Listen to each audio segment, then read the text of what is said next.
Ingeniero, bienvenido a Next Noticias. Buenos días desde hasta Venezuela. Buenos días, Fernando, ¿cómo estás? Bueno, Gracias por la participación. ¿cuál es la situación actual y qué Bueno, piensa hacer esta gran diáspora venezolana? Porque le han robado las elecciones. bueno, lo primero es que hay que ser preciso en algunas informaciones que quisiera como hacer un recuento, ¿no? A ver, En el año 2013, Capriles, Radonsky, Nicolás Maduro se enfrentaron.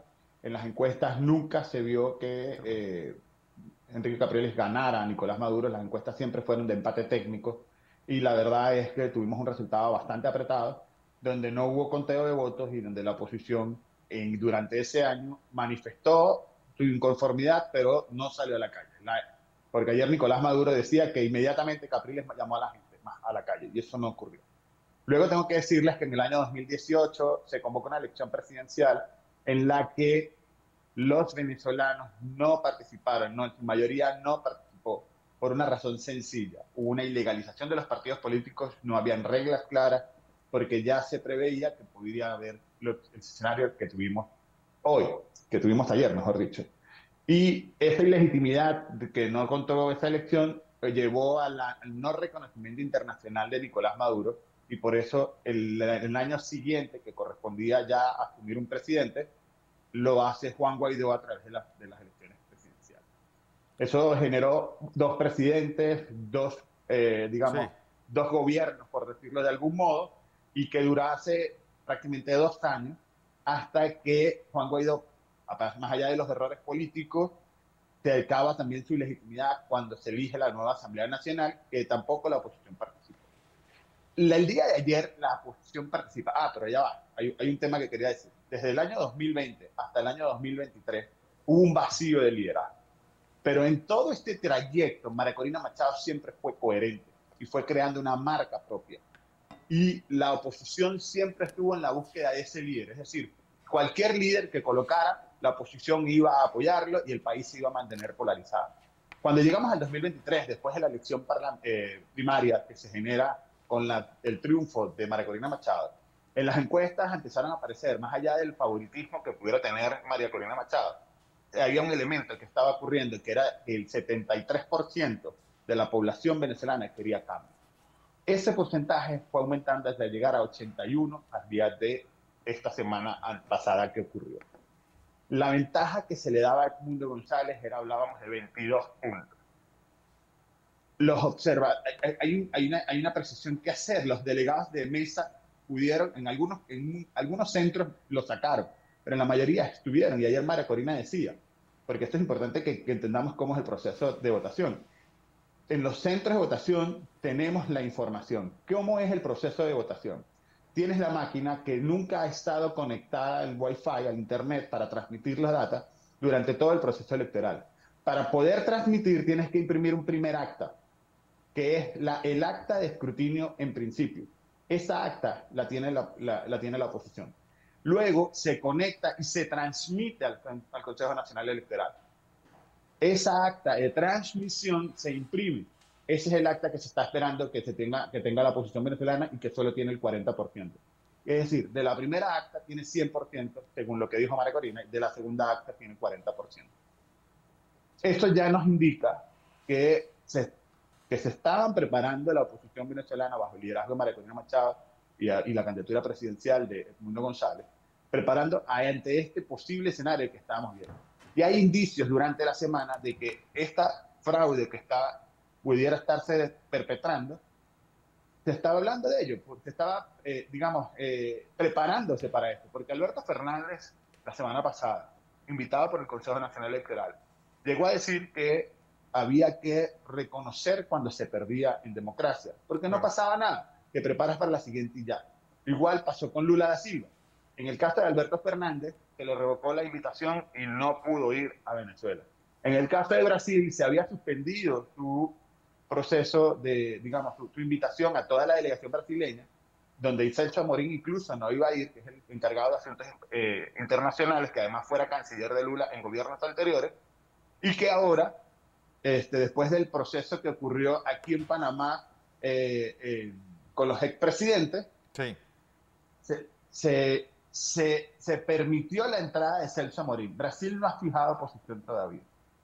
¿Qué estamos ocurriendo? Estamos en un proceso dictatorial, digamos, de autocracia, en la que estos regímenes, a nivel de estudio, ahí hay un politólogo, consultor político amigo, que es presidente de la Asociación Venezolana de Consultor Político y al cual me honra ser su vicepresidente. Él ha hecho un estudio donde las transiciones políticas empiezan por cambio o dictatorial, digamos, o de militar, digamos, de militar a militar o de revuelta popular, o negociada o electoral negociada. ¿Qué ocurre hoy? Estamos ante un proceso de transición que inició el día de ayer. No hay duda de la contundencia de la votación. Ustedes pueden investigar en las redes sociales y no van a encontrar un acta donde proclame a Nicolás Maduro ganador. En el centro de votación donde votaba Chávez, ganó Edmundo González. Y no ganó con cualquier cantidad de votos, digo, por poquito, no, ganó con más del 50% de los votos que se ejercieron en ese centro de votación. En los lugares más recónditos donde siempre tuvieron la mayoría, Edmundo González ganó. Estamos hablando de que la proyección electoral es de 66% a favor de Edmundo, un 30% a favor de Nicolás Maduro. Estamos hablando de, en términos de votos, 8,5 millones a Edmundo González, estamos hablando a 4 millones a Nicolás Maduro. Estamos hablando de una diferencia de 4,5 millones de votos. Entonces, yo me imagino que todos ustedes están pensando, bueno, ¿y ahora cuál es el proceso? El proceso es el siguiente: seguir negociando. Primero, ese es el primer punto. Hay que generar los espacios y los canales de negociación porque no están ellos como gobierno ya no están tan unidos como antes. Tienen diferencias, vieron sus barbas en remojo cuando vieron la traición que se le hizo a Tarek El Aissami. Tenemos la experiencia de la sonada o de esa posible asonada militar que ocurrió en el año 2019 con la salida de Leopoldo López el 30 de abril. Pero ¿con quién se había hablado para negociar? Con Claro. Vladimir Padrino López, quien es ministro de Defensa. Y también con Michael Moreno, que era el presidente del Tribunal Superior de Justicia en Venezuela y que ya no es presidente. Hay canales que se pueden utilizar. Por eso la Unión Europea probablemente no se haya pronunciado y esté buscando la negociación. México no se ha pronunciado porque además es un gobierno que está un poco cercano a esa izquierda latinoamericana, pero no se ha pronunciado. ¿Por qué? Porque probablemente esté generando negociación. Colombia, Gustavo Petro no ha fijado posición, pero sí su Cancillería, y ha dicho que hay que auditar los votos. Los votos tienen que ser auditables. Hay un proceso andando. ¿Qué tiene que hacer la oposición? Seguir recabando las pruebas del fraude que le hicieron y seguir la lucha en la que tiene que ya, a diferencia de años anteriores, que era un club, un equipo o era un team, por decirlo de algún modo, de diferentes formas, donde Capriles tenía que concertar con otros actores, donde desde el referéndum revocatorio, que ayer lo mencionaba Nicolás Maduro, se había que concertar, ahora no hay que concertar. Hay una sola líder, que es María Corina Machado, y hay un candidato que es Edmundo González. Entre ellos se decide lo que va a pasar en los siguientes días y cuál va a ser las movilizaciones que van a llamar. Bueno, yo soy un poco creyente en la cliodinámica, que los sucesos históricos son recurrentes. En Panamá, en 1984, pues el candidato oficialista de ese momento, en la primera elección post-dictadura, gana por 1.713 votos y, ¿sabes? Los panameños de ese entonces quedamos impávidos porque, pues, se dieron tibias declaraciones de ciertas cancillerías, se dijeron, pues, que estamos, pues, los deeply concerned, estos memorándum de varios lugares del mundo, y no pasó nada. Pasó en 1989, ocurre lo mismo, y si no hubiera sido por la intervención de Estados Unidos, los militares todavía estuvieran aquí. Es decir, el gran problema es que si esto no se toma en caliente, pues hay una especie de días que son claves, que si esto pasa, pues el tema venezolano pasa a segundo plano, como pasó la guerra de Ucrania, y pues Bueno, hay fíjate, Nicolás Maduro para 6 años más. fíjate algo, Fernando. Hay varios elementos, ¿no? Los procesos de transición política pueden ser cortos o pueden ser largos. Tú lo acabas Sí. de decir. Panamá tuvo un proceso de 5 años y no fue por vía electoral, fue por vía de intervención militar. En el caso venezolano, en 20 de diciembre de 1957, el dictador Marco Pérez Jiménez convocó a un plebiscito porque no quería ir a unas elecciones generales, no quería esa complejidad. El plebiscito era si él seguía como gobernante. Acto seguido ganó con un 89% de los votos. Menos de 2 meses, es decir, del 20 de diciembre al 23 de enero, hubo una revuelta interna popular donde militares incluso empujaron la salida de Marco Pérez Jiménez, aquel que había sido supuestamente proclamado Ujú. en diciembre. Pero puedo ponerle otro ejemplo. En 1978, en la República Dominicana, Joaquín Balaguer no quería entregar el poder a Antonio Guzmán. Hubo una concertación internacional, hubo un proceso largo, pero largo a corto plazo, es decir, 2 semanas, para que Balaguer reconociera el triunfo. Pero ¿qué pasó allí? Hubo una negociación, hubo una concertación. Balaguer dejó gente de él para el tribunal, dejó gente de él en el poder con tal de permitir la transición y aceptar que había perdido la elección. En el caso mismo de República Dominicana también ocurre lo mismo, igualmente con Joaquín Balaguer en el año 94. O sea, hay una elección que se disputaba entre Juan Bosch, Peña Gómez y Balaguer. La victoria de la oposición a Balaguer fue abrumador, pero se hicieron lo mismo, hubo un fraude ahí que se consumó, pero hubo un pacto, porque Balaguer propuso incluso, fíjense cómo la negociación está. Balaguer le propuso a Peña Gómez, bueno, yo gobierno 2 años y tú gobiernas 2 años, pero en la negociación lo que se hizo fue que 2 años después se convocara elecciones para que Peña Gómez contara con la legitimidad popular, y en efecto, en el año 96 se convocó una elección que ganó Leonel Fernández, fíjense Sí, que la como importancia que pudiera heredero de tener Peña Leonel Gómez, Fernández como heredero de Juan Bosch, de de Juan Juan Bosch Bosch. y de Balaguer, Ujú. en contra de Peña Gómez. Y después de ahí, la República Dominicana tiene una democracia bastante constituida y sólida hasta el momento. Los procesos de transición pueden durar meses, pueden durar semanas, pueden durar años. Son 25 años en los que este grupo se ha enquistado en el poder.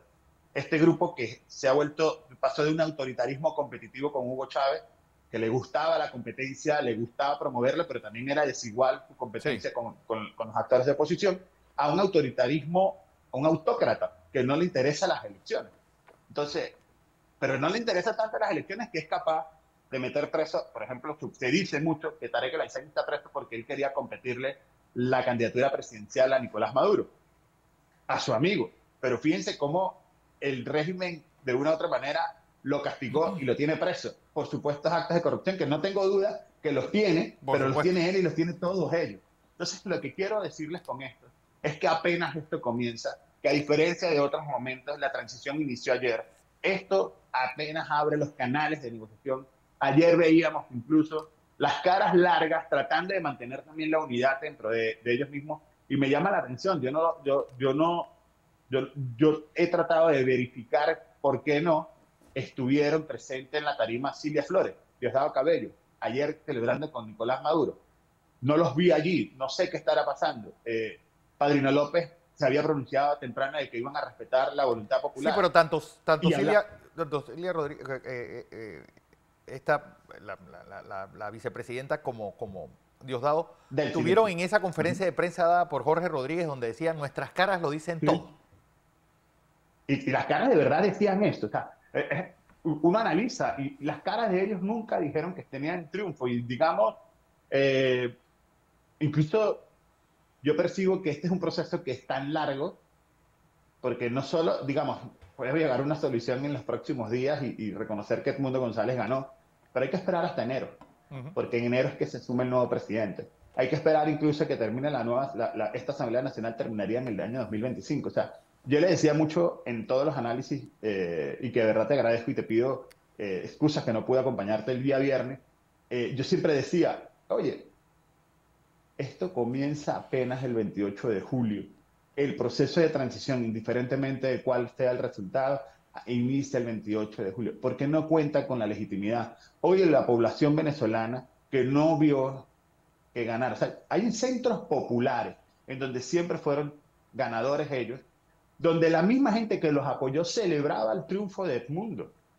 Hay imágenes que ustedes pueden conseguirse en las redes sociales, no hay acta alguna que fíjate que por eso el Consejo Nacional Electoral, este es el único país que ganó un candidato, pero ustedes entran en su página web y no pueden ver los resultados. Es decir, no sabemos en qué estado ganó Nicolás Maduro, no sabemos en qué municipio. O sea, no estoy hablando ni siquiera de qué recinto electoral o qué mesa electoral. Estoy hablando de que por estado no se tiene claro en dónde ganó Nicolás Maduro. Porque no ganó ningún estado, según lo que decía ayer María Corina Machado. Entonces, señores, esto apenas comienza. Pero hay algo que a mí siempre me llamó la atención y es que alguien dijo que el gran problema de detectar el fraude en Venezuela es que cada mesa tiene una forma de fraude distinta. Wow, mira, no sabría decirte en qué sentido está eso planteado. Lo que te puedo decir es hoy, una cosa es cuando tú borras 100.000 votos, 20.000 votos, o sea, digamos, en términos globales, y otra cosa es cómo desapareces 4,5 millones de electores. Sí. Supongamos algo, supongamos algo. Por eso decía, el peor escenario hoy en Venezuela, el pueblo venezolano sabe que Nicolás Maduro no ganó. Y no solo que no ganó, es que fue barrido, con una cifra de participación histórica. Todos los venezolanos que tuvieron acceso, porque todas las familias que hoy están en Venezuela pueden identificar a un miembro o a un amigo que estuvo en un centro electoral y saben los resultados. Eso hace que no tengas la legitimidad popular y genera una presión sobre la coalición gobernante. Esa presión es la que puede llevar, es la que va a generar esa transición. Fíjense algo, ¿por qué Nicolás Maduro votó a las 6 de la mañana? Sí. Para que no hiciera, para que no estuviera ni la gente ni los medios de comunicación. Acción. Pero todos los funcionarios del gobierno que fueron a votar fueron abucheados. Entonces, señores, la verdad es que pareciera, son las horas más oscuras, pero como dice también Winston Churchill, hay una luz al final del túnel. Y así como Churchill dijo en su momento, ante ese bombardeo alemán, le pidió también al pueblo británico que orara. Este es un momento también de enviar luz y oraciones a Venezuela y acompañar todo lo que hace María Corina Machado y Edmundo González. Porque hay una ecuación bueno, hay un protagonista que en el resto de los países uno siempre le queda la duda, bueno, que es el ejército, que al final es el que nuestras democracias imperfectas trata de poner orden, pero el ejército venezolano parece una institución corrompida. Pues solamente hay que ver que a mí me llamaba la atención que Venezuela tiene 2.000 generales, es decir, Venezuela tiene más generales que todos los ejércitos de la OTAN juntos. Y es decir, el ejército puede entrar como fiel de la balanza y poner remedio a esta situación con todas las taras que tiene alrededor, empezando por su propio jefe. Indudablemente. Pero sobre todo por una razón. Yo les decía el caso del año 2019 como Padrino López ya estaba negociando. ¿Y por qué no lo han movido? Porque es el único que garantiza la unidad entre las Fuerzas Armadas y estoy convencido de que ellos que tienen las actas, ellos que formaron parte del Plan República, Padrino López tiene dos vías. Si quiere seguir siendo el legítimo unificador de las Fuerzas Armadas, van a tener que reconocer que Edmundo González es el candidato que ganó. Entonces, digamos, ese proceso a lo interno se debe estar viviendo y si no lo hace, hay presiones porque ocurre algo que es sumamente importante.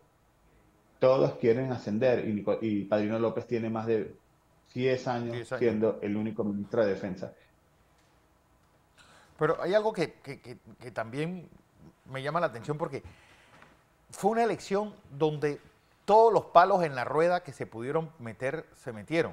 Es decir, descalificar a María Corina Machado, descalificar a Enrique Capriles, a varios alcaldes, bueno, a varios gobernadores de la elección que debe haber el próximo, en un futuro pues, próximo. Eh, Emisora que le daba cabida al señor Edmundo González la cerraban. Restaurante en el cual comía el señor Edmundo González lo cerraban. Es decir, bajo esas condiciones, ¿por qué el mundo no dijo, señores, esto no es una igualdad de condiciones? Bueno, la señora que trató de postular, María Corina Machado, que no le dieran las claves para poder entrar en la página del Consejo Nacional Electoral y eso quedó así, punto. Fíjate que por eso es que a este escenario ya tenías una guerra avisada y guerra avisada se supone que no debería matar soldados. Queda en manos de la oposición ver cuál va a ser la reacción. Lo que sí te puedo decir es que hay indicios también de la comunidad internacional que ha estado hablando sobre el tema. Cuando tú ves que Gustavo Petro y Lula da Silva en su momento manifestaron estar en contra de que no se permitiera la inscripción de María Corina y menos de Corina Llori, y que además han estado hablando de la necesidad de reconocer los resultados. La delegación de Colombia, que estaba prevista llegar invitada que además era representado por el canciller del gobierno de Gustavo Petro, se le fue revocado su participación. Digamos, esto apenas comienza. Yo insisto, hay indicios internacionales de que hay un cambio, pero además por las consecuencias que acarrea que en Venezuela siga teniendo inestabilidad. Se está hablando de que si en los próximos 5 meses no hay una solución, el éxodo de venezolanos aumente entre 3 y 6 millones de venezolanos más. Es decir, a esos 7.700.000 venezolanos que ya se han ido, se le van a sumar mínimo 3 millones, es decir, estamos hablando de 10 millones de venezolanos. ¿Quiénes son los primeros afectados? Para bien o para mal, porque digamos, el éxodo de migrantes venezolanos en algunos casos ha mejorado, digamos, en algunos casos mejora la competitividad, mejora el desarrollo y se es aprovechado por los estados. En otros casos también se internacionaliza lo que es la delincuencia, porque por ejemplo estaba presente el Tren de Aragua que inició en Venezuela y que ahora está regado tanto en Estados Unidos hasta Chile, digamos, por esa organización. Así como hay lo malo, también hay lo bueno, pero imagínense sumar 3 millones a ese éxodo de venezolanos. ¿Qué va a pasar en esas economías? Entonces hay un gran interés, sobre todo Colombia y Brasil, que serían los principales afectados por esta situación, a que se promueva la negociación y se busque una salida concertada a lo que sería el fin de esta autocracia. ¿Cómo lo ves tú, Danielo? Es decir, ¿cómo tú puedes presionar al régimen a que se siente en una mesa? ¿Más sanciones? Yo decía antes del proceso que no tenía duda alguna de que íbamos a ganar electoralmente. Siempre dije, lo que está cuestionado va a ser el resultado. Hoy no me cabe duda de que hay un proceso de transición. El tema es, me encantaría tener una bola de cristal y decir, mira, será dentro de 7 días, será dentro de 5 meses, será dentro de 2 años. Me encantaría tenerla. Pero lo que sí te puedo decir es que el proceso de transición empezó. Ahora, ¿qué suele ocurrir? ¿Qué es necesario? Lo primero, el primer paso. ¿Dónde están las actas que debe tener María Corina Machado y Edmundo González? Tienen que presentarlas a la comunidad internacional e incluso que sea vistoso a través de portales web, que la gente pueda entrar y ver, que ellos puedan presentar los resultados que no presentó el Consejo Nacional Electoral. Decir, así como María Corina con mucha seguridad dijo que en todos los estados ganó Edmundo González, que ellos presenten esas actas. Porque el primer proceso es demostrar la victoria. Luego el segundo proceso es luchar por la victoria. Cuando digo luchar por la victoria, ¿qué tipo de movilizaciones puedes generar? ¿Qué tipo de protestas puedes realizar? ¿Y qué tipo, y en paralelo, abrir canales de negociación? Fíjense algo. Omar Barbosa, antes de la declaración de María Corina, hablaba de la necesidad de diálogo y hizo mucho énfasis en la necesidad de diálogo. Eso es fundamental para iniciar ese proceso de concertación. Quizás Diosdado Cabello no va a estar de acuerdo con el diálogo, quizás es Nicolás Maduro, quizás es Jorge Rodríguez, no lo sabemos. Lo que sí te puedo asegurar es que no están tan unidos como antes y aunque los veíamos ayer juntos, también tienen sus armas en remojo, mirando con el ojo al rabillo, como quien dice, para ver qué están haciendo los demás que no los vayan a traicionar. Incluso el mismo Diosdado Cabello, Sí. antes de la elección, decía en su programa que habían compañeros que estaban hablando de reconocer resultados, que estaban negociando. Esos son traidores a la patria. O sea, de una u otra manera, ellos saben que no cuentan con la unidad. Y ahora más, donde la victoria tan contundente, por lo menos lo que hemos podido evidenciar, lo sabe el pueblo venezolano y lo saben las Fuerzas Armadas. Bueno, es una especie de gran dilema del prisionero. Ver lo que está Sí, ocurriendo dentro de la... indudablemente. Indudablemente, estamos hablando de eso. Nunca los procesos de transición son fáciles. No, Ustedes no, lo no. vivieron justamente en el año 89. Nosotros lo vivimos en el año 57 y también lo vivimos en el 35, el 36, Sí, cuando cuando murió Juan Vicente muere, Gómez. cuando murió, exacto. Y el proceso de transición fue muy largo en aquel momento. Claro, Sí. era otra época. Fueron 10 años de constituir esa transición para que llegara Pero, por un año, por por 3 años ejemplo, la posición democrática. puede Ajá. haber un acuerdo como el del punto fijo, pues, en el cual los partidos o los actores digan, bueno, vamos a tener que alternarnos para ir llevando la fiesta en paz. Mira, Y bueno, ¿cómo lo hacemos? la del pacto de punto fijo fue entre demócratas. digamos, es más complejo. Pudiera ser un poco más el pacto de Pinochet en Chile. Sí. Asegurarse de un porcentaje de la minería para las Fuerzas Armadas, ser él el comandante en jefe de las Fuerzas Armadas, que además lo fue por más de 5 años, creo que incluso fue de 10 años. Ujú. Y hay una anécdota muy interesante entre Patricio Baldwin y Pinochet, donde Patricio quería cambiarlo y Pinochet le decía, presidente, yo soy el primer interesado en que usted termine su gobierno. Si usted me saca de aquí, los que están detrás de mí le van a dar el golpe de Estado. O sea, digamos, la necesidad de concertar espacios de poder, eso va a estar presente en los próximos meses. Bueno, de esa anécdota hay una frase que a mí siempre me gustó que le dijo Pinochet. Aquella que juegue con la cadena, pero no le toque el rabo al mono. Exactamente. Exacto. Entonces, digamos, señores, si había la necesidad de mostrar el poderío y la necesidad de cambio, ayer se mostró. Sí. Ahora lo que queda es seguir, demostrarlo y tener los espacios de canales de negociación y mostrarlo en la calle si es necesario, pero siempre preservando a la gente. Y yo creo que ese principio de que María Corina Machado, ayer leí algunas críticas de que no sacó a la gente a la calle, mira, es porque el canal de negociación todavía hay que abrirlo. La calle solo es necesaria cuando el canal de negociación se cierre. Y la Unión Europea, insisto, México, Colombia, Brasil, no han manifestado tan públicamente su situación. Ya Italia, por ejemplo, se manifestó en contra de lo que ocurrió en Venezuela. Pero, Pero no digamos, tienen, hay que es esperar. decir, a mí lo que Reiniero, lo que me causa temor es que ustedes, los venezolanos, caigan en el letargo de Cuba. Es decir, una dictadura, Son condiciones, sobre todo después de los años 90. Cuando cae el muro de pero son, Berlín, ya Cuba quedó colgada de nada. Y ahí está el son régimen condiciones. cubano todavía dando batalla. Bueno, mantenido por los Mira, venezolanos. son condiciones totalmente distintas. Cuba, desde que logró su independencia, siempre ha tenido una autocracia, nunca ha conocido nunca la libertad. Nunca conoció la libertad, eso sí es verdad. Digamos, eso ya pesa sobre eso. Lo segundo es que los cubanos, casi la mayoría, se concentraron en Miami y se convirtió en una lucha por la democracia contra el comunismo. En el caso particular de Venezuela, Venezuela sí sabe de libertad, sí sabe de democracia.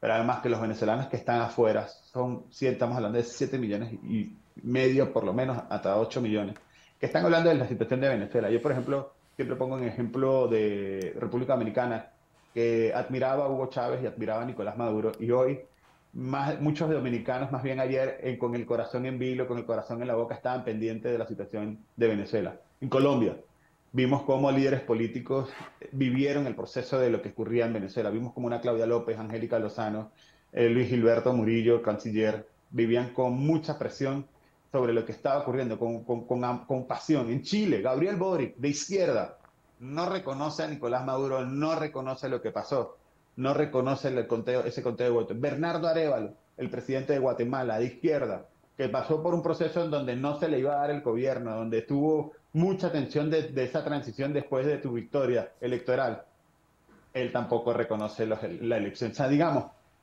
es tan poderoso lo que está ocurriendo hoy desde el punto de vista de movimiento social internacional, que eso será un caso de estudio muy, muy, muy importante para las ciencias sociales y comprender cómo el autoritarismo puede ser derrotado por la fuerza de la gente, pero la necesidad siempre de tener un liderazgo con visión. Y ahí es la diferencia, mi estimado amigo, Así que es. en María Corina Machado y Edmundo González sean los líderes que necesitan mostrar que ganar, mostrar los canales de negociación, pero también movilizar cuando haga falta movilizar. Así es. Reiniero Casoni, gracias por esta participación.